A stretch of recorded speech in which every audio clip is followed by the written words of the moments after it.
बोला अलख निरंजन अलख निरंजन नाथपंत आला. हरिओम दत्तप्रभू श्रीपाद वल्लभ श्री गुरुदेव दत्त श्री गुरुदेव दत्त श्री गुरुदेव दत्त. दत्तात्रयाचं नामस्मरण करीत करीत एक सारखा मार्गाने मार्गक्रमण करतोय. पण मी कोण?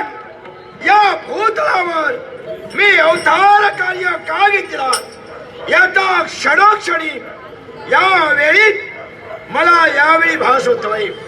या मोक्ष जनाच्या उद्धाराकरिता आणि मानव जातीच्या कल्याणाकरिता या कवी नारायणानं स्वर्ग लोकाजवळ तुच्छतेला पाहिलं आणि या भूमातेवर मच्छिंद्रनाथ या नावानं मी अवतीर्ण झालो.